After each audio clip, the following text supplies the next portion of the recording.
दोस्तों, आपका किताबों की तरफ झुकाव ये तो साबित करता है कि आप उन 90% लोगों से अलग हो जो दिन भर Facebook, Instagram and other applications पर अपना समय बर्बाद कर रहे हैं। और ये भी साबित होता है कि आप जीवन में कुछ करना चाहते हैं, कुछ अच्छा सीखना चाहते हैं, दुनिया में अपना नाम बनाना चाहते हैं। और एक वादा आपके साथ हम भी करते हैं कि इस चैनल पर हमेशा आपके लिए बेस्ट कंटेंट लेकर आएंगे, इसलिए हमेशा हमारे साथ बने रहे और सब्सक्राइब करें ताकि आप और हम मिलकर अपने सपनों को पूरा कर सके। आज हम बात करने वाले हैं book from failure to success की। इस किताब से हमें यह पता चलेगा कि हार असल में क्या है और इससे क्रिएटिव तरीके से कैसे निपटना चाहिए। इस बुक की बातें आपको सफलता हासिल करने में मदद करेगी। इस किताब को आसानी से समझने के लिए हमने इस किताब को 5 चैप्टर्स में डिवाइड कर दिया है ताकि आप इस किताब को आसानी से समझ सकें। इन 5 पॉइंट्स के अंदर भी कुछ सब पॉइंट्स है जिसमें हारने के कारण और उनका सॉल्यूशन दिया गया है, जिससे आप प्रैक्टिस करके अपनी जिंदगी में अप्लाई कर सकते हैं। तो चलिए फिर शुरू करते हैं। पार्ट 1 में यह बुक आपको सिखाती है कि आपकी फेलियर की परिभाषा क्या है। फेलियर का सीधा मतलब यह है कि जब आप किसी घटना से कुछ सीखने में फेल हो जाते हैं तो वह आपका फेलियर है।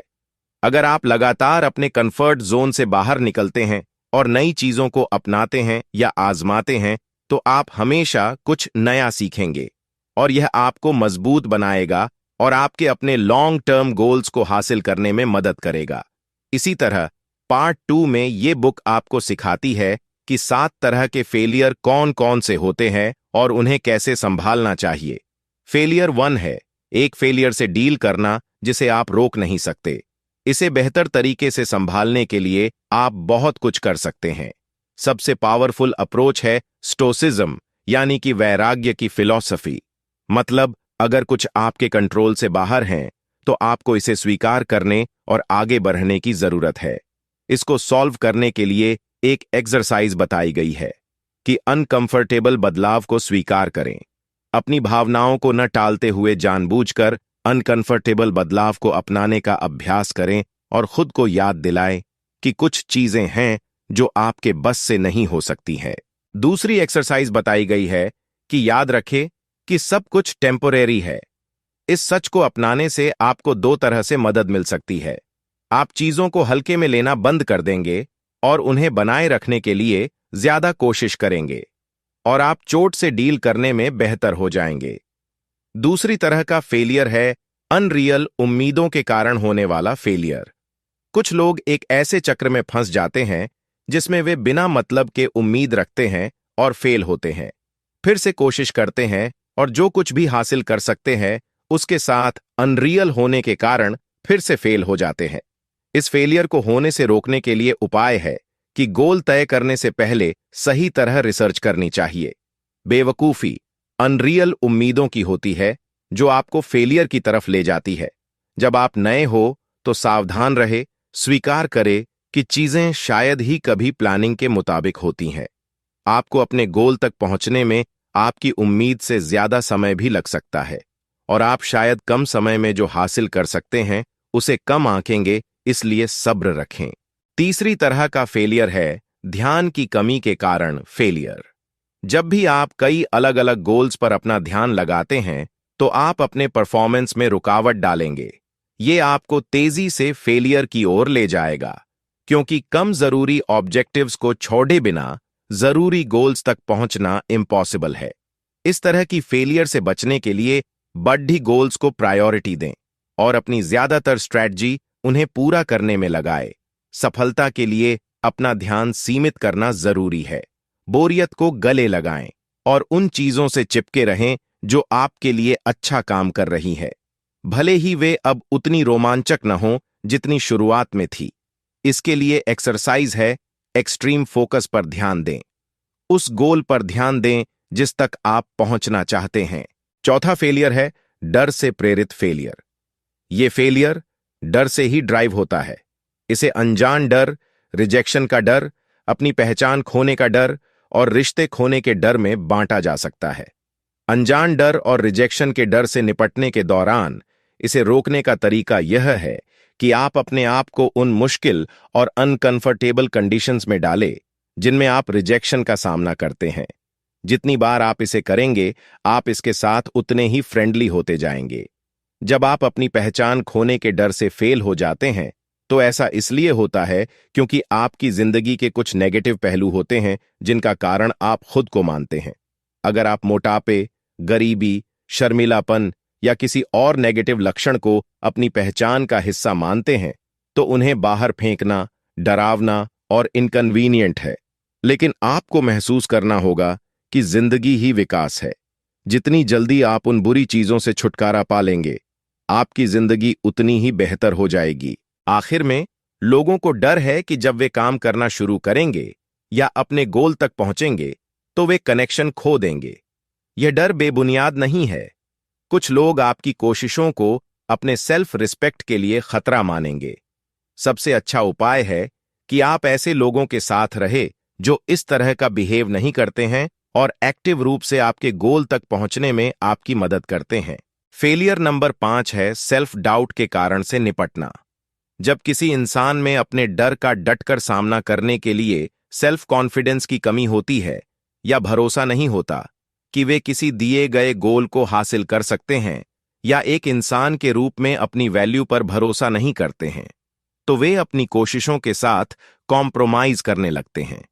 यह बिहेवियर आमतौर पर ऐसे बहाने या सर्कमस्टांसेस बनाकर आते हैं जो फेलियर या इनएक्शन की ओर ले जाते हैं।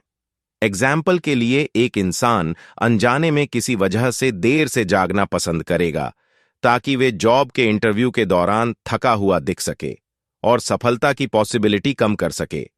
फिर अगर वो फेल हो जाता है, तो वे सोचेगा कि मुझे यह नौकरी इसलिए नहीं मिली क्योंकि मैं देर से उठ पाया। इस तरह की बातें कहकर वे अपने ईगो को डिफेंड करेगा। इसके लिए एक एक्सरसाइज दी गई है। अपने डिफेंसिव पोजिशन की एक्सरसाइज करें। इस तरह से फेलियर से निपटने का पहला कदम अपने गोल पर भरोसा करना है। अगर आप अपने आप में भरोसा नहीं बना सकते हैं, तो यह भरोसा बनाए कि आप जिस गोल का पीछा कर रहे हैं वह कुछ ऐसा है जिसे आपको जरूर हासिल करना चाहिए। यह आपको इसे पूरा करने के लिए आपकी कैपेबिलिटी में ज्यादा मजबूत भरोसा बनाने में मदद करेगा। दूसरा कदम, सेल्फ डिसेबिलिटी की स्ट्रैटेजी को कुछ ज्यादा इफेक्टिव तरीके से बदलना है। डिफेंसिव पोजिशन नेगेटिव रिजल्ट की कल्पना करते हैं और हर पॉसिबल चैलेंज के लिए खुद को तैयार करते हैं। नतीजन उन्हें कम चिंता होती है और वे बेहतर परफॉर्म करते हैं। एक डिफेंसिव पोजिशन बनने के लिए अपनी चिंताओं को एक एक करके देखें और उन्हें मैनेज करने के लिए स्ट्रैटेजी बनाएं। दूसरी ओर, स्ट्रेटेजिक ऑप्टिमिज्म मानते हैं कि चीजें ठीक हो जाएंगी और इससे उन्हें अपनी चिंता कम करने और हाई लेवल पर परफॉर्म करने में मदद मिलती है। ज्यादा आशावादी बनने के लिए अपने जीवन में हर फेलियर और सफलता के लिए पर्सनल जिम्मेदारी का दावा करते हुए अपने कंट्रोल को बदले। सेल्फ कॉन्फिडेंस के लिए अपने कंफर्ट जोन में बढ़ते हुए अनकंफर्टेबल सिचुएशन में जाएं और नेगेटिव घटनाओं को बहाने के बजाय सबक में बदलने के लिए उन्हें फिर से देखें कि आप फेल क्यों हो जाते हैं। आखिर में एक काल्पनिक दुनिया में जाए, जिसका मतलब है इस भरोसे को अपनाना कि आगे बढ़ने की कोई लिमिट नहीं है। सफलता तक पहुंचने के लिए जरूरी लिमिट के बारे में रियलिस्टिक बने। उस सामाजिक प्रोग्रामिंग का रेजिस्टेंस करें जो आपको एवरेज रहने के लिए कहती है। जब भी आप अपने दिल की गहराई में महसूस करें कि आप सही हैं, तो आपको रोकने वाली सभी चीजों के खिलाफ जाने की हिम्मत रखें। छठे तरीके का फेलियर है बेसब्री के कारण फेलियर। लोग अक्सर इसलिए भी फेल हो जाते हैं क्योंकि वे बेसब्र होते हैं। स्लो प्रोग्रेस से निराश होकर वे या तो हार मान लेते हैं या वे एक अनस्टेबल पेस तय कर लेते हैं। दोनों ही मामलों में कामयाबी की तुलना में फेलियर की ज्यादा पॉसिबिलिटी होती है। अगर आप अक्सर इसलिए फेल हो जाते हैं क्योंकि धीमी प्रोग्रेस आपको डिस्करेज करती है, तो गोल तक पहुंचने पर ध्यान करें, न कि सिर्फ एक टाइम लिमिट के अंदर उस तक पहुंचने पर। टाइम लिमिट आपकी जिंदगी को डायरेक्ट नहीं कर सकती। सावधान रहें और दूसरों से अपनी तुलना न करें या गुस्सा ना हो कि आप फेल हो जाते हैं और दूसरे जीत जाते हैं। हो सकता है कि आप एक चीज में दूसरे की तरह अच्छे न हों, लेकिन किसी और चीज में उनसे बेहतर परफॉर्म कर सकते हो। लंबे समय में आपके पास उन लोगों से बेहतर परफॉर्म करने की एक ज्यादा पॉसिबिलिटी है, इसलिए अपने टैलेंट को हल्के में ना लें। अगर आप इसलिए फेल हो जाते हैं क्योंकि आप अपने गोल तक पहुंचने के लिए इतने बेचैन हैं कि आप एक टिकाऊ डेली रूटीन को फॉलो नहीं कर पाते, तो स्प्रिंट और मैराथन के बीच फर्क को समझें। एक नए गोल के साथ शुरुआती स्पीड हासिल करने के लिए एक ब्रीफ स्प्रिंट बेहतर मददगार साबित हो सकती है। इसके लिए रोज के गोल डिसाइड करें और उन्हें हासिल करने पर ध्यान लगाएं। इससे आपको एक निश्चित समय के बाद ज्यादा टिकाऊ डेली रूटीन बनाने में काफी मदद मिलेगी। इससे आप उन बिग गोल्स के लिए, जिन्हें हासिल करने में सालों लगते हैं, अच्छी तरह प्लानिंग कर सकेंगे, क्योंकि रोजाना और लगातार किए गए छोटे छोटे कदम एक्सीडेंट और रिस्क से बेहतर होते हैं। 7वें तरह का फेलियर है सेल्फ लाइसेंसिंग के कारण फेलियर। सेल्फ लाइसेंसिंग एक ऐसी चीज है जिसमें एक अच्छे बिहेवियर वाले इंसान के नेगेटिव बिहेवियर में शामिल होने की ज्यादा पॉसिबिलिटी होती है। आइए एक फाइनेंस फील्ड के एग्जाम्पल से इसे समझते हैं। इस बात के लिए जागरूक रहें कि जब भी आप एक अच्छा फाइनेंशियल फैसला लेते हैं तो आप बेमतलब खरीद को न कर रहे होते हैं, इसलिए पैसे बचाने और कमाने के लिए होशियार रहें। एक स्मार्ट खरीदार बनने के लिए उन चीजों का स्टॉक ना करें जिनकी आपको जरूरत ही नहीं है। अपनी इनकम का कम से कम एक छोटा सा हिस्सा बचाने के लिए हर महीने उसे ऑटोमैटिक सेविंग अकाउंट में ट्रांसफर करें। अपने क्रेडिट कार्ड पर कम खर्च की लिमिट तय करें। अपने उन फैसलों पर अपनी तारीफ करें जिन्हें लेने से आपने अपनी हेल्थ और इमेज में प्रोग्रेस की है, जैसे कि चॉकलेट खाने के बजाय एक हेल्थी सलाद खाना, आलस करने के बजाय एक्सरसाइज करना। अभी तक हमने 7 तरीके के फेलियर के बारे में जाना और ये जाना कि इनसे कैसे डील करना है। अब चलते हैं बुक के दूसरे पार्ट की तरफ। किताब का पार्ट 2 है सक्सेस फ्रेंडली माइंडसेट डेवलप करने और ऐसे माइंडसेट बनाए रखने के लिए 5 रूल्स और प्रैक्टिस। रूल नंबर 1 है आपको अपनी जिंदगी में मुश्किल तरीके से जीना सीखना चाहिए और लगातार अनसर्टेनिटी को अपनाना चाहिए। आपकी जिंदगी की क्वालिटी इस बात पर निर्भर करती है कि आप डर और अनसर्टेनिटी से निपटने में कितने अच्छे हैं। इसलिए इंश्योर करें कि आप अनकंफर्टेबल सिचुएशन से बचने के बजाय उससे फाइट करेंगे। हालांकि हमेशा ऐसी सिचुएशन में खुद को रखना मजेदार नहीं होता, लेकिन यह आपकी जिंदगी में ज्यादा सफलता को अट्रैक्ट करने के लिए सबसे अच्छे तरीके में से एक होता है। इसके लिए एक्सरसाइज दी गई है। हफ्ते में कम से कम एक बार अनकंफर्टेबल या डरावने सिचुएशन में खुद को डालने की कोशिश करें। यह आपको मजबूत करने में मदद करता है और आपको किसी भी अनएक्सपेक्टेड मुसीबत को शांति से संभालने के लिए तैयार करता है। अगली बार जब आप किसी चीज के बारे में अनसर्टेन या डर महसूस करें, तो अपने आप से कहें कि आपको इसे ठीक करने की जरूरत इसलिए है क्योंकि आप इससे डर रहे हो। रूल नंबर 2 है अपनी ईगो को ठेंगा दिखाना। जब आप कुछ नया सीख रहे हो तो शर्मिंदगी का डर आपके दिमाग में नहीं होना चाहिए।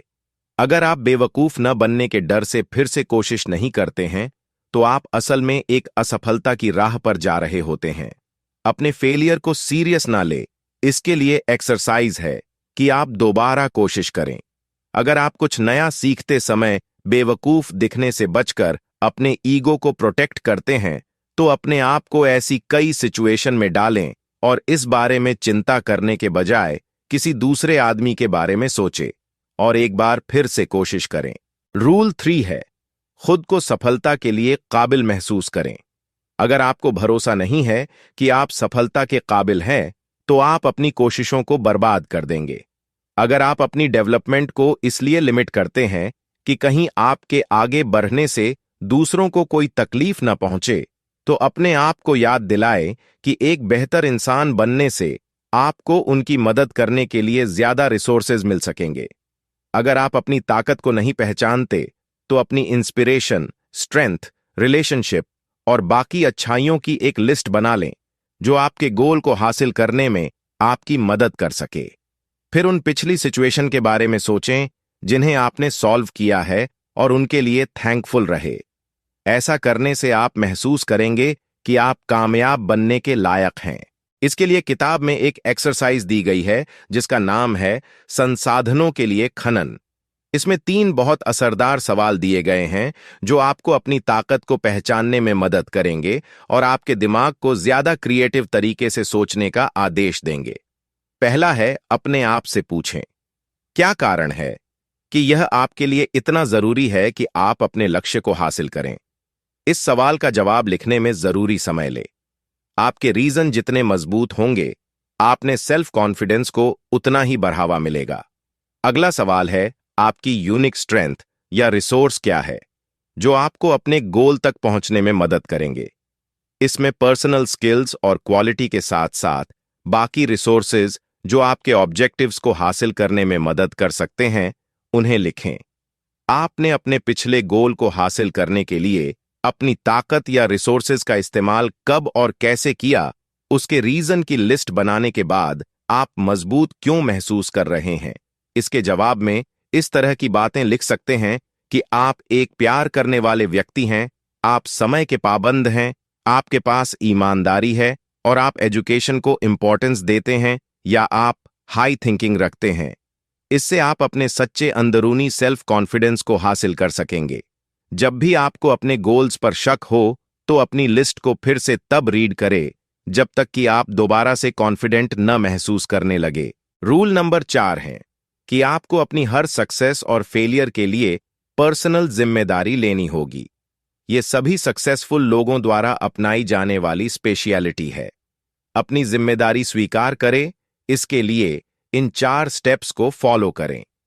पिछले एक्सपीरियंस के बारे में याद करें जिनसे आप निकल आए थे। अपने कम से कम किसी एक फेलियर को याद करें जिसकी वजह आप बाहरी किसी फैक्टर को मानते हैं। उन ऑप्शंस को अपनाएं जो आपको प्रेजेंट और फ्यूचर में चैलेंजिंग रहने में योगदान दें। और आखिर में अपनी वोकैबुलरी से मेरे पास कोई ऑप्शन नहीं है जैसे शब्द को हटा दें और इसके बदले मैं इसे कैसे कर सकता हूं जैसे पॉजिटिव शब्दों को ऐड करें। रूल नंबर 5 है, आप जो चाहते हैं उसे पहचानें और इसके बाद आगे बढ़ें। आप अपनी जिंदगी में जो चाहते हैं उसे आपको पहचानना होगा और उसके पीछे जाना होगा। अपनी जिंदगी के बारे में साफ नजर रखने से आपको सही मौकों पर ध्यान देने और उनका फायदा उठाने में मदद मिलेगी। लेकिन अगर आप ऐसा नहीं करते तो अवसरों का फायदा न उठाने की वजह से सफल नहीं बन सकेंगे और लॉन्ग टर्म में आपको जिंदगी के बारे में अफसोस होगा। इसके लिए किताब में एक्सरसाइज दी गई है। अपना खुद का एक विजन बनाएं कि आप अपनी पूरी जिंदगी को कैसे जीना चाहते हैं और उन गोल्स की एक लिस्ट बनाएं जिन तक आप पहुंचना चाहते हैं, ताकि सही मौकों के सामने आने पर उन्हें पहचानने में मदद मिल सके। अपनी हेल्थ, रिलेशनशिप्स, मनी और पूरी जिंदगी को ध्यान में रखकर एक विजन बोर्ड जरूर बनाएं। किताब का पार्ट 3 है, फेलियर से निपटने और बाउंस बैक करने के लिए 5 स्टेप प्रोसेस। फेलियर से निपटने के लिए पहला स्टेप, इसे प्रोसेस करना है। फेलियर आपको कमजोर महसूस कराता है और लाइफ में आपको परेशान भी करेगा। यह इस हद तक हो सकता है कि आप शायद हार मान लें या बहुत ज्यादा उदास हो जाए। यह सब मामूली है और आपको इन भावनाओं को नकारना नहीं है। जब आप फेल होते हैं तो आप शून्य हो जाते हैं, मगर आप इससे इनकार करते हैं और इसकी वजह से होने वाली भावनाओं को दबा देते हैं। इसकी बजाय फेलियर से निपटने के लिए जो हुआ उसे एक्सेप्ट करें और आगे बढ़ें। इंसान को इमोशनल डाइवर्सिटी की जरूरत होती है। फेलियर के बाद उदासी या डिस्करेजमेंट आखिर में एक अलग स्टेट में बदल जाता है। सबसे ज्यादा पॉसिबिलिटी होती है कि यह गुस्से में बदल जाए। फेलियर से निपटने के लिए दूसरा स्टेप खुद को माफ करना है। कुछ लोग जो फेलियर को एक्सपीरियंस करते हैं अपने आप से नफरत करना शुरू कर देते हैं, जबकि यह बिल्कुल भी सही नहीं है। आपको अपनी हार के लिए खुद को माफ करके अपना सेल्फ कॉन्फिडेंस वापस हासिल करना चाहिए। सेल्फ क्रिटिसिज्म को सेल्फ कंपैशन में बदलना सीखना फेलियर से निपटने और नए सेल्फ कॉन्फिडेंस को वापस हासिल करने के लिए जरूरी है। इसके लिए किताब में एक्सरसाइज दी गई है। अपने सबसे अच्छे दोस्त बने। अपने प्रति दयालुता बढ़ाने के 3 सबसे अच्छे तरीके हैं। यह इमेजिन करें कि आप किसी दोस्त को फेलियर से निपटने में मदद कर रहे हैं। इसके लिए आप एक लेटर लिख सकते हैं, जैसा लेटर आपका एक सबसे अच्छा दोस्त आपकी उम्मीदों को जगाने के लिए लिख सकता है। अपनी सेल्फ क्रिटिकल आवाज सुनते समय उसे पॉजिटिव सेल्फ टॉक में बदल दें या उन चीजों को करके खुद को न्यूट्रल करें जो आपको अच्छा महसूस कराती है। फेलियर से निपटने के लिए तीसरा स्टेप अपने इमोशनल स्टेट को बदलना है। फेलियर को सफलता में बदलने के लिए फैसले ले और उन पर डटे रहे। फेलियर के डर से बचने के लिए ऐसी एक्टिविटी में शामिल हो जो दिमाग को फेलियर से हटा देने में मदद करे, क्योंकि घर में रहने और फेलियर पर गुस्सा करने से कुछ भी बदलने वाला नहीं है। फेलियर से निपटने के लिए चौथा स्टेप है अपने फेलियर से सीख लेना। इसे शुरू करने के लिए अपने फेलियर में सीखे गए लेसन्स की एक लिस्ट बनाएं। फिर एक ऐसा तरीका पता लगाने की कोशिश करें जो आपको आपका नजरिया बदलने और अगली कोशिश में सक्सेसफुल होने में मदद कर सके। फेलियर से जरूरी सबक की पहचान करने के लिए जितना आपको चाहिए उतना समय ले। अपने गोल पर काम करना फिर से शुरू करने के लिए फेलियर का एनालिसिस करने में कुछ दिन बिताना सिर्फ उसी कारण की वजह से फिर से ना फेल होने से बेहतर है। इसलिए अपने जरूरी सबक को पहचानने और फिर से अपने गोल के लिए सही तरीके से काम करना शुरू करें। स्टेप 5 है अपनी कोशिशों को फिर से शुरू करें। फेलियर से उभरने का पांचवां और आखिरी स्टेप अपनी कोशिशों को फिर से शुरू करना है। यह पॉसिबल है कि आप कुछ शुरुआती प्रॉब्लम्स महसूस करेंगे कि आप वापस वही हैं जहां से आपने शुरुआत की थी, लेकिन जब आप पहली बार कुछ छोटी जीत हासिल कर लेंगे तो आपके फेलियर को जल्दी से खत्म करने में काफी मदद मिलेगी। फेलियर से निपटने के लिए आप इन दो रास्तों में से एक को चुन सकते हैं। एक बड़े धमाके के साथ शुरू करें और एक एक्सट्रीम अप्रोच के साथ जल्दी नजर आने वाला रिजल्ट प्रोड्यूस करें, जैसे सुबह जल्दी उठने का गोल या अपने आप को धीरे धीरे एक डेली रूटीन में वापस लाने के लिए छोटे छोटे कदम। इसके लिए आप एक मुश्किल वर्कआउट के साथ अपने रूटीन को फिर से शुरू कर सकते हैं। शुरू में तो यह आसान होगा, पर कुछ समय बाद इसे लगातार करना मुश्किल बन सकता है। इसलिए एक बेहतर तरीका यह है कि एक ब्रीफ सेशन के साथ शुरू करें और फिर धीरे धीरे अपने वर्कआउट को लंबा और मुश्किल बनाएं। दोनों अप्रोचेस एक जैसी ही इफेक्टिव हो सकती है, इसलिए आप वह चुनें जो आपको सही लगता है कि आपकी सिचुएशन के लिए सबसे अच्छा काम कौन सा रहेगा। किताब का पार्ट 4 है चलते रहने की स्ट्रेंथ। इसे बिल्ड करने के लिए 3 मास्टर स्ट्रैटेजीज बताई गई है। पहली स्ट्रैटेजी है एक पैशन डेवलप करें। चलते रहने के लिए आपके पास एक लॉन्ग टर्म रिजोल्यूशन होना चाहिए। इसे बनाने का सबसे अच्छा तरीका एक लॉन्ग टर्म पैशन डेवलप करना है जो आपको चुनौतियों के बावजूद लगातार बने रहने के लिए इंस्पायर कर सकें। जब आप लंबे समय तक काम करेंगे तो यह आपकी दिमाग की शक्ति को बनाए रखने में आपकी मदद करेगा, साथ ही आप खुद के साथ अच्छा महसूस करेंगे। एक ऐसा पैशन डेवलप करें जो आपको कंफर्ट जोन से बाहर कदम उठाने के लिए मजबूर करें और एक ऐसा सपोर्ट दें जिन्हें आप बाकी गोल्स पर काम करते समय इंप्लीमेंट कर सके। एक सक्सेसफुल इंसान बनने के लिए यह एक पावरफुल मास्टर स्ट्रेटजी है। जब आप लंबे समय तक अपने आप को एक पैशन के लिए डेडिकेट करते हैं तो आप यह भी सीखेंगे कि कैसे ज्यादा मजबूत इच्छा शक्ति और एक काम के लिए मजबूत एथिक्स बनाए रखे। इसके लिए किताब में एक्सरसाइज दी गई है। खुद को डिवोट करें। एक ऐसी चीज सर्च करें जिसके बारे में आप लंबे समय तक पैशनेट हो सके। यह आपको उन सिचुएशन में जाने में मदद करेगा जिसमें आप अपनी दिमागी मजबूती को इंक्रीज कर सकते हैं। आइडियली आपके पैशन के लिए आपको लगातार कंफर्ट जोन से बाहर कदम रखना चाहिए। इसके लिए लिखना, प्रोग्रामिंग, खाना पकाने या क्रिएटिव स्किल्स जैसे ड्राइंग, पेंटिंग या फोटोग्राफी भी अच्छे तरीके हैं। दूसरी स्ट्रैटेजी है एक्सपेरिमेंटल अप्रोच करना। चलते रहने के लिए, ताकत बनाने के लिए आपको एक्सपेरिमेंटल अप्रोच को अपनाना होगा। जब भी आप ऊंची उम्मीदें बनाते हैं और मानते हैं कि आप हार नहीं सकते, तो आप अपने आप को एक नॉकआउट जैसे निराशा के झटके के लिए तैयार करते हैं। जब आप इस बिहेवियर को बार बार दोहराते हैं तो आप अपनी इच्छा शक्ति के संसाधनों को तेजी से खत्म कर सकते हैं। इसके लिए किताब में एक एक्सरसाइज दी गई है। एक एक्सपेरिमेंट तैयार करें।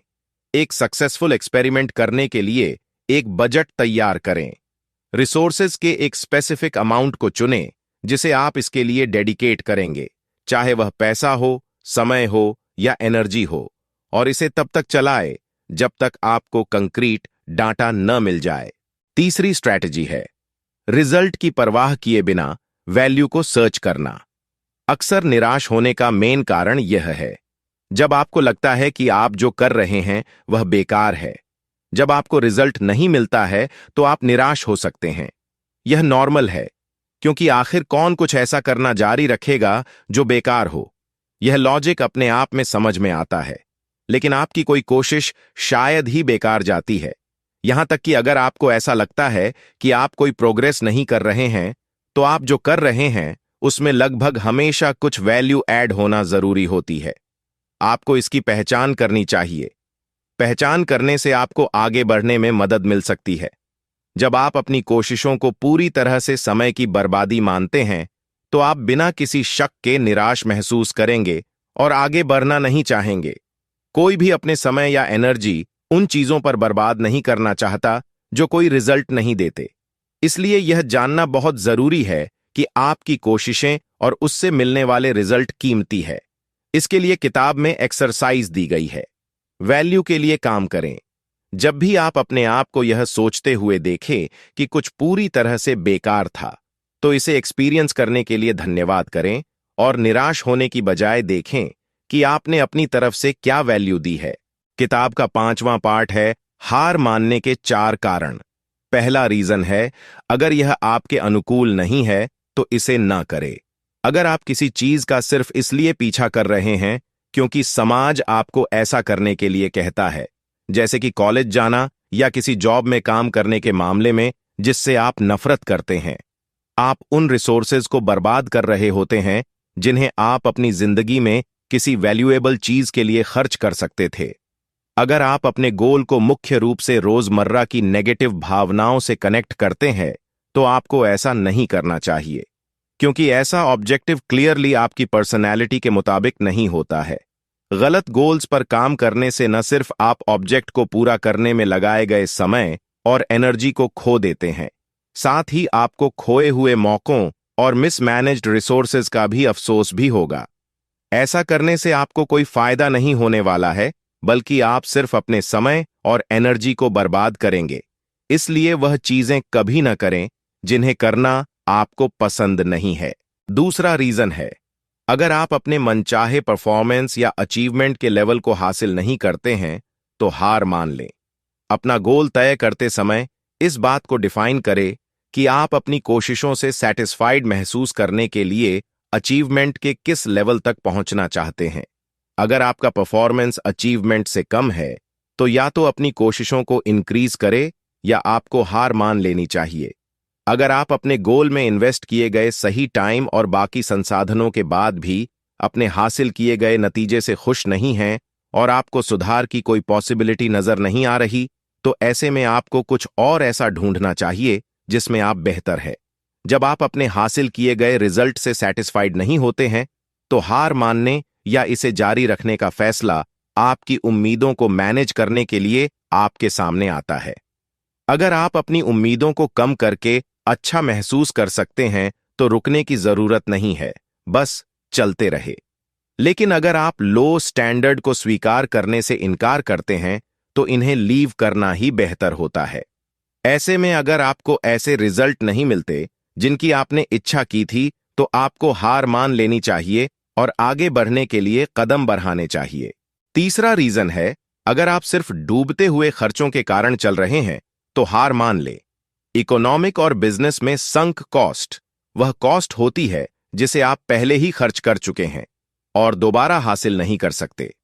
जैसे अगर आप एक नॉन रिफंडेबल मूवी टिकट खरीदते हैं, तो यह एक संक कॉस्ट है। अगर आप फिल्म नहीं देखना चाहते, तो एक लॉजिकल ऑप्शन यह होगा कि आप थिएटर ना जाए। अगर आप जाते हैं तो आपको 2 बार नुकसान होगा, टिकट पर खर्च किया गए पैसों का और समय का। ऐसी फिल्म देखने से अच्छा आप कुछ ज्यादा खुशी वाला काम कर सकते थे। जिंदगी तब तक अच्छी होती है जब तक आप अपने ऑब्जेक्टिव की परवाह करते हैं। अगर आप अपने गोल का पीछा सिर्फ संक कॉस्ट के कारण कर रहे हैं, तो इस बात का ध्यान रखें कि आप यह कॉस्ट पहले ही खो चुके हैं। वह आपको वापस नहीं मिल सकती। इसलिए आपको उन्हें लीव कर देना चाहिए और उनसे सीखकर अगली बार उसी तरह के खर्चों से बचना चाहिए। चौथा रीजन है, अगर आप लगातार कैचअप करने से खेल रहे हैं तो हार मान ले। अगर आप अपने गोल के साथ लगातार पीछे रह जाते हैं तो शायद आप जिस गोल का पीछा कर रहे हैं वह आपके लिए उतना जरूरी नहीं है जितना आपको लगता है, या फिर आपको इस ऑब्जेक्टिव के लिए समय निकालने के लिए बाकी गोल्स को रास्ते से हटा देना चाहिए। अगर आप अपने गोल्स के लिए समय नहीं निकाल पाते हैं लेकिन आपको बाकी काम के लिए समय मिल जाता है तो यह इस बात का साइन देता है कि आपकी इंस्पिरेशन काफी मजबूत नहीं है, या यह ऑब्जेक्टिव आपके लिए आपकी प्रायोरिटी नहीं रहा। अगर आप अपने गोल पर काम करना चाहते हैं लेकिन बाकी चीजें लगातार आपका ध्यान भटका रही हैं, तो आपको अपने गोल के लिए समय निकालने के लिए उन चीजों को हटाना होगा जो आपका ध्यान भटका रही होती है। जिस तरह एक साथ कई काम करने की कोशिश करने से आपका परफॉर्मेंस कम हो जाता है, उसी तरह बहुत से गोल्स का पीछा करने से भी आपका परफॉर्मेंस कम हो जाता है। अगर आप लगातार अपने गोल्स के साथ कैचअप खेल रहे हैं, अगर आप बाकी चीजों के लिए समय निकाल सकते हैं लेकिन शायद ही कभी अपने जरूरी गोल के लिए समय निकाल पा रहे हैं, तो शायद अब आप इस गोल की परवाह नहीं करते हैं जैसा आप पहले करते थे। तो आपके लिए यह बेहतर हो सकता है कि आप उस गोल के लिए हार मान लें। अगर आप कुछ कम जरूरी गोल्स को हटा देते हैं और अपने मेन पर्पस पर ज्यादा ध्यान फोकस करते हैं तो आप जरूरी गोल्स को हासिल कर सकेंगे। तो यह थी कुछ लर्निंग जो हमें फ्रॉम फेलियर टू सक्सेस किताब ने सिखाए। हम सफल जीवन के लिए प्रतिदिन एक वीडियो अपलोड करते हैं। यदि आप अपने जीवन में सफल होना चाहते हैं, यदि आप अपने लक्ष्यों को प्राप्त करना चाहते हैं, आप चैनल को सब्सक्राइब कर सकते हैं और हर दिन सफलता के मंत्र सीख सकते हैं। धन्यवाद।